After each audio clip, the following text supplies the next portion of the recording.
670 orang.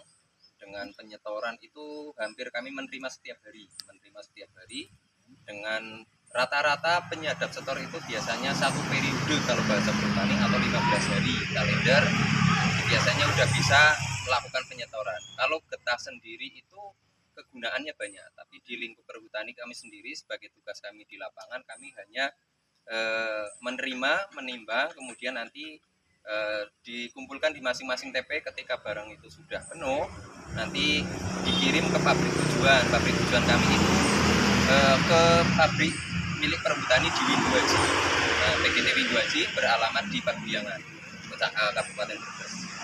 Kalau untuk kegunaan itu untuk getah pinus itu perhutani itu untuk sementara yang kami tahu itu dimasak untuk bahan setengah jadi dalam bentuk gondorukem dan terpentin, itu nanti diekspor kemudian nanti hasil turunan paling terakhir mungkin nanti bisa digunakan oleh masyarakat setempat di sekitar pabrik. Itu berasal dari jonjot atau kotoran yang sudah hasil limbah itu kebiasaan yang di sekitar itu untuk dijadikan malam atau batik, kira-kira itu. Oke.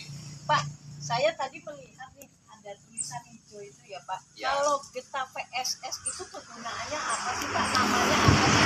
Kami yang kurang paham kan berarti minta penjelasannya seperti apa gitu loh Pak. Siap. Untuk getah itu kami sekarang itu kalau getah yang FSC dan non FSC itu gitu. berasal dari sumbernya, dari lokasinya. Jadi kalau getah FSC itu getah yang berasal dari kawasan hutan yang dalam hal ini 100% kelola oleh perhutani. Nah, kemudian untuk getah yang non FSC itu getah-getah yang berasal dari beberapa petak atau beberapa itu yang kemarin ada indikatif berkaitan dengan kegiatan tersebut.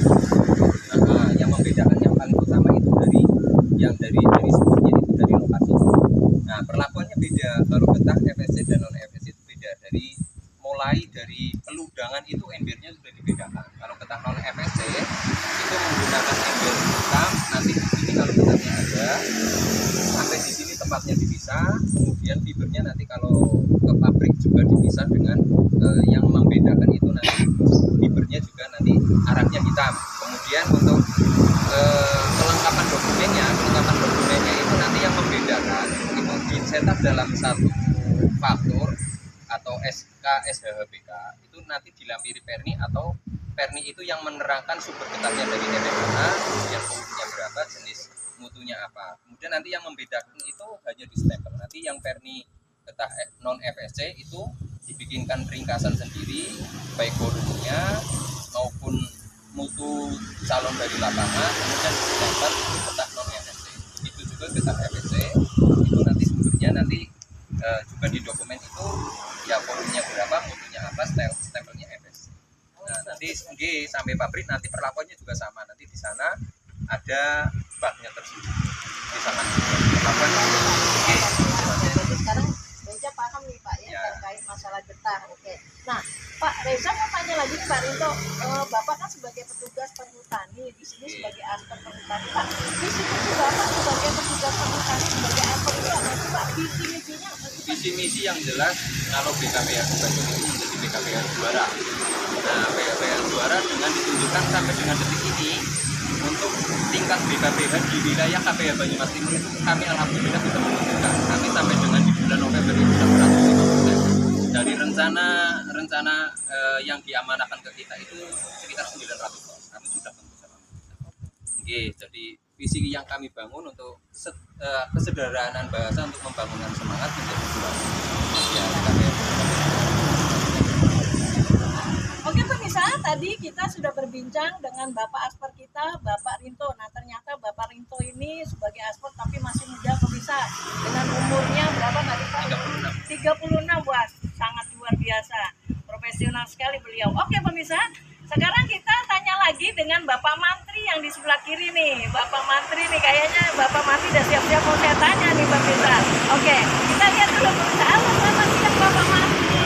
Oke, aduh, kayaknya ini juga nih Pak ya. Oke, nggak usah tegang Pak, santai.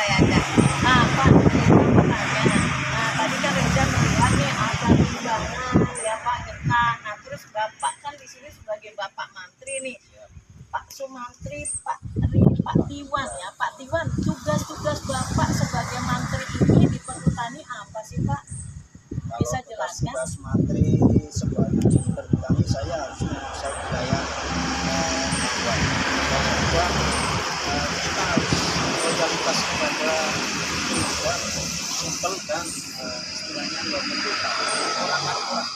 Orangnya kurang. Nah, Ya, karena supaya dia tertarik di bagian penyadapan seperti itu.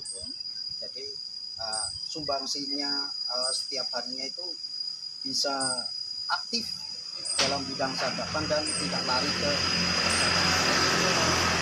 nah Pak Tiwan aja bertanya, ini kenapa ada timbangan ya Pak? Ini kegunaannya kapan nih timbangan ini? Mungkin Pak Tiwan bisa menjelaskan kan Bapak sebagai menteri atau gimana?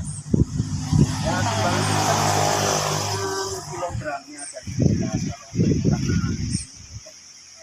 ditimbang masalahnya pembayaran juga lewat timbangan tersebut kan sudah tarik-tarik yang mutunya kemana. Kalau mutu 1P itu sudah ada tariknya terpampang gitu. Jadi kalau kita dari timbang kira-kira nanti ada sebetulnya Pak. Oh gitu. Oke. Nah Pak, kegunaannya getah ini kan ini udah ditimbang. Nanti mau diekspor kemana nih getahnya ini? Nanti dibuat apa misalnya untuk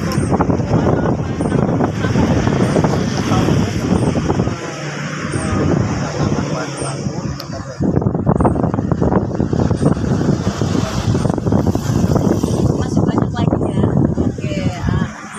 Oke pemirsa, ini tadi Pak Sumantri, Pak Tiwan saya tanyakan terkait masalah kita ditimbang. Nah, sekarang pemirsa kita lihat ini berapa tadi ya Pak? Uang coba timbangannya seperti apa sih? Oke pemirsa, kameramen ke sini dulu deh, coba lihat kan. Menurut timbangannya seperti apa sih kalau getah? Ini 58 Bisa jelasin ya kilo. Pak?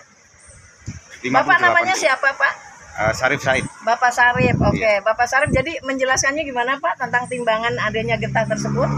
Ini ditimbang seperti biasa. Oke. Ini totalnya 58 kilo, terus kita catat nanti kita hitung uangnya berapa. Oh gitu. Nanti kita kasihkan ke penyandang. Oh gitu, bagian penyandang ya. Oke. Nah, cuman itu aja ya Pak ya. Oke, terima kasih. Oke pemirsa, itu tadi kami sudah berbincang dengan Bapak Aspar kita, Bapak Rinto, dan Bapak Menteri kita yaitu Bapak Tiwan. Nah, oke pemirsa, di sini saya Rinda Priyanti melaporkan dari TPG Perhutani, yaitu tempat penampungan kita. Terima kasih pemirsa. Wassalamualaikum warahmatullahi wabarakatuh.